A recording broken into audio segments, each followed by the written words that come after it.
This week's topic is about when you should think and when you shouldn't. Yes, there are times you shouldn't think. Weird concept, right? Well, our brains naturally don't think all the time. You go into autopilot. You've probably heard that we only use 10% of our brains. Well, that's not entirely true. We only use a part of our brain at a time, even when performing complex tasks. For the next 10 minutes, get ready to think about how you think, how to motivate yourself, and when to question yourself. We're about to talk psychology because this is the right to reason.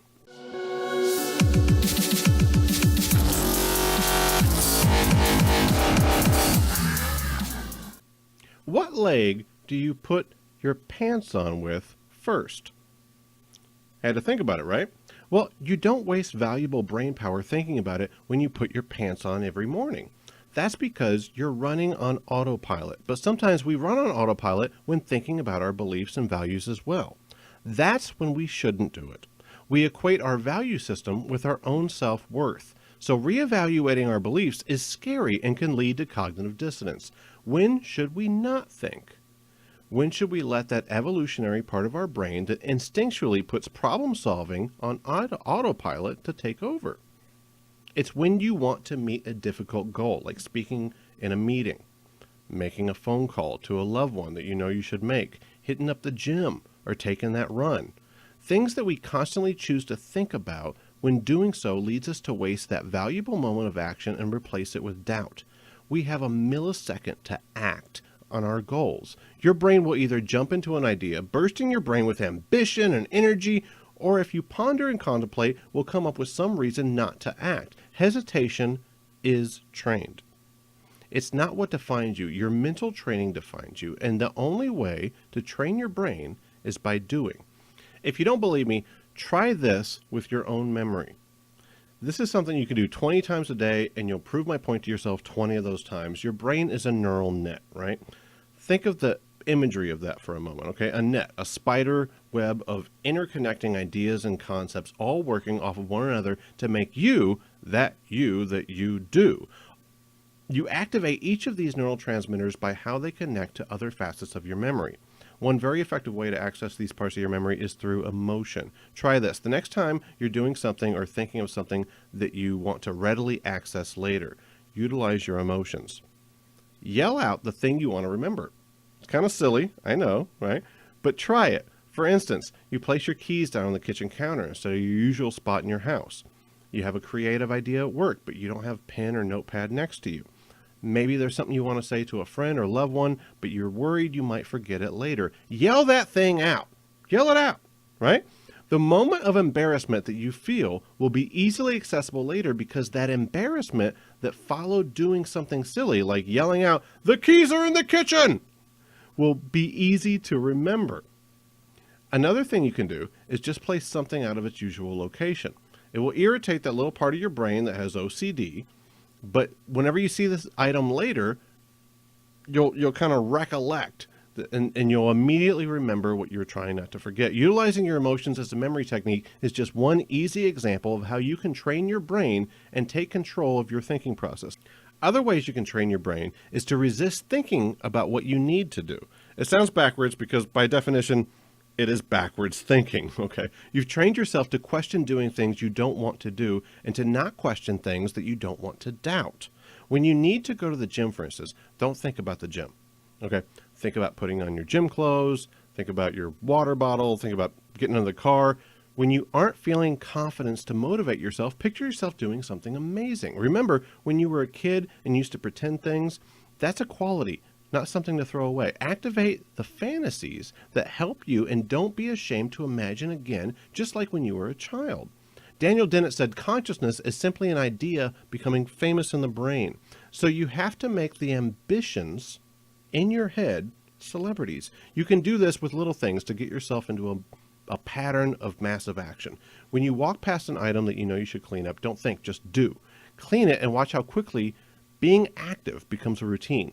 Use basic motivation techniques like set goals and make them reasonable and short term. I hear this all the time. You got to be motivated, or when the pain of staying the same becomes greater than the pain of making the change, that's when you make your change. That's a bunch of BS, okay? Don't wait for motivation, because then you lose your own control. Don't give up control.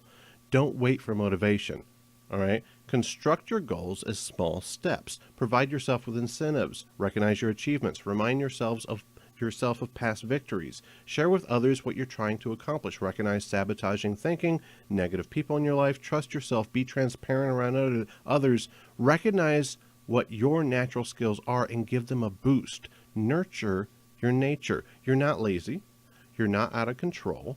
You're not too emotional. You're not a procrastinator. You're not forgetful. You've only trained yourself to think in these terms. And just as quickly as you trained yourself to do these things, you can train yourself to not do them as well. The only difference is it won't be easy, so train yourself to start doing things that aren't easy to do. That's the only way that you can access that little feeling of accomplishment that gives your life meaning. Jealousy, guilt, worry, they're all routines. They don't define you. Forget the past. Nietzsche said, regret is simply making two mistakes. Get in the routine of not thinking about doing those things that you know you need to do, and it gets easier to do those things. And as a side note, you actually get more done, even though that's not your primary goal. Your goal is to train your mind to do the things that require motivation without thinking, and do it on autopilot. If you want to make a great acorn, don't think about the acorn. Think about the oak. The hunter that thinks about the kill won't be as successful as the hunter that focuses on making the spear. Anything that breaks your routine is going to require force. And here is the question to ask yourself to create that force. How would the person I'd like to be do the things I'm about to do? How would the person I'd like to be do the things I'm about to do? It's different when it comes to things about being skeptical or beliefs and axioms. These are things that we have trained our minds to move right past because we define ourselves by our beliefs and our moral framework. You have to train yourself to be doubtful, but not to a point of mental inaction, or even worse, a point of apathy. Question memories, question things you've learned from your childhood, question things that caused you judgmental feelings toward others. That one's important. Most importantly, though, question things that you believed when you were a different person. I know that's a weird concept, a different person. Every phase of your life requires a different version of yourself. You can't help it. Life changes you. But what you can help is reevaluating the values and axioms that the old you had and being skeptical about how you think today, now that you've matured. Do this and you'll notice the improvements in your ambition right away and make mental notes of it with the memory technique. Bertrand Russell said, the whole problem with the world is that fools and fanatics are always certain of themselves, and wiser people so full of doubts. Here are some skeptical techniques that you can use to help yourself know how to think. Clarify. State one point at a time and require examples. Be accurate. Check the facts. Be precise. Avoid generalizations, euphemisms, ambiguity. Be relevant. Know your purpose and maintain the point, and only entertain arguments that relate to the main topic of thought. Identify assumptions. All logic emerges from basic assumptions. But remember to differentiate between belief and knowledge. Knowledge is justified true belief. If it isn't knowledge, then don't be confident in it. Certainty is not strength. Check emotions at the door. You can't prevent emotions from arising, but you can choose to devalue them when trying to reach a logical premise. Empathize. See things from the opposing point of view. If you can't tell your opponent's argument back to them in a way that they would agree with your characterization of their point, then you haven't used critical thinking about your own argument. Be humble and independent.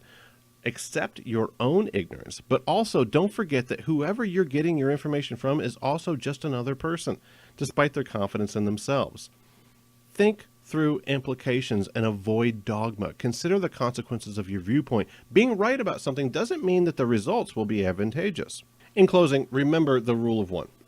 There is only one truth and there is only one you, and you have got 1 millisecond to act or think. A lot of people will say, well, you got your truth and I got mine. That's wrong, all right?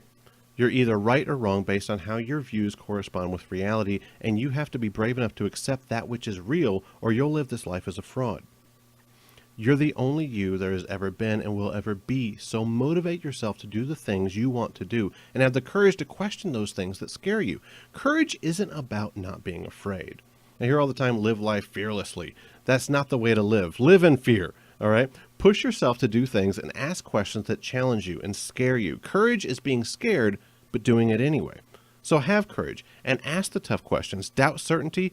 When it's time to act, don't think, just do. And always remember your most valuable right, the right to reason. Thanks for sharing this video with your friends on Facebook and Twitter. You can find more videos like this on YouTube by clicking subscribe. If you want to hear the rest of the show, this is actually a short clip from our podcast called The Right to Reason that you can access on iTunes, Stitcher, PODBEAN, or wherever you get your podcast. We need your support, so you can help us out by going to our Patreon page at patreon.com/right. If you missed any part of that or you just want to learn more about the show, you can always go to therighttoreason.com.